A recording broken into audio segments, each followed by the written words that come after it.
Ketanpalli municipal కార్యాలయంలో ఈరోజు జరగాల్సిన మున్సిపల్ చైర్మన్ వైస్ చైర్మన్ ఎంపిక విషయంలో తీవ్ర గందరగోళం నెలకొంది. ఒకవేళ రేపు కూడా ఇలాగే గొడవలై జరగకపోతే అది రాష్ట్ర ఎన్నికల కమిషన్కి వెళ్ళే అవకాశం ఉంది. ఒకవేళ అదే కనుక జరిగితే ఒకవేళ ప్రోలాంగ్ 3 నెలలు 6 నెలల్లో కంప్లీట్ ప్రమాణ స్వీకారం వాయిదా వేసి కూడా స్పెషల్ ఆఫీసర్తో పాలన కొనసాగించవచ్చు. ఇది తర్వాత విషయం. అసలు ఇవాళ జరగనిది రేపు జరుగుతుందా? ఇవాళ కంటే రేపు ఎక్కువ గొడవలు అయ్యే అవకాశం ఉందా? ఇటు సిపిఐ రాష్ట్ర కార్యవర్గానికి చెప్పింది, ఇటు బీఆర్ఎస్ కూడా రాష్ట్ర కార్యవర్గానికి చెప్పింది. ఒకవేళ ఇదే కనుక జరిగితే ప్రెస్టేజ్ ఇష్యూగా తీసుకొని మంత్రి గారు కూడా ముఖ్యమంత్రికి, లేకపోతే ఆయన హోంమంత్రి కాబట్టి హోంమంత్రికి, అటు పొంగులేటి శ్రీనివాసరెడ్డి గారికి వీళ్ళందరికీ చెప్పుకొని గిట్ట రణరంగంగా తయారు చేయబోతున్నారా?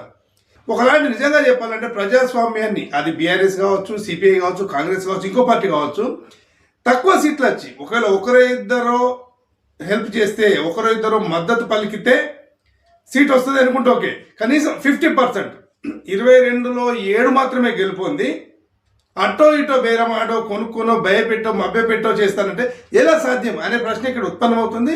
సరే, దీనిపై చర్చ తర్వాత చేద్దాం. ముందు ప్రెస్ మీట్ పెట్టిన విషయాలలో చాలా కీలకమైన అంశాలు మాట్లాడారు. వాళ్ళు కూడా ఆవేశం లేకుండా, ఇది లేకుండా మీడియాకు పూర్తిగా పరిస్థితి వివరించారు. అదేంటో ఇప్పుడు మీరు చూడండి.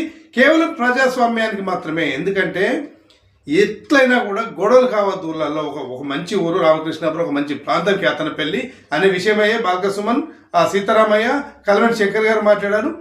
ఏదైతే ప్రజాస్వామ్యాన్ని ప్రజలిచ్చిన తీర్పును ఒబే చేయక తప్పదు. అది సిపిఐ కావచ్చు, బీఆర్ఎస్ కావచ్చు, ఇటు మీడియా కూడా, అంటే డిఎస్పీ న్యూస్ కూడా క్లియర్గా చెప్తున్నది. ఈ ప్లేస్లో, ఇప్పుడున్న కాంగ్రెస్ ప్లేస్లో మేము బీఆర్ఎస్ ఉన్నది ఇదే చెప్పేవాళ్ళం, సిపిఐ ఉన్నది ఇదే చెప్పేవాళ్ళం, ఇంకో పార్టీ ఉన్నదే చెప్పేవాళ్ళం. ఎవరు ఏ విధమైన ఫీల్ కావాల్సిన అవసరం లేదు. ఫీల్ అయితే అది వారి కర్మ, మేమేం చేయలేము. కాకపోతే ఏంటంటే ప్రజలు తీర్పు ఇచ్చినారు. ప్రజలు ఏదైతే కోరుకున్నారో అదే తీర్పిచ్చారు కదా. ప్రజలు తీర్పు అవహేళన చేసి మేము దౌర్జన్యం చేస్తాం, గుండె చేస్తాం, అటుపక్క మాకు 4 ఉన్నారు, ఇటుపక్క మాకు 10 మంది ఉన్నారు, అమ్మక ముందే ఈ బుద్ధి ఉంటే ఇది కాకుండా పోయేది కదా.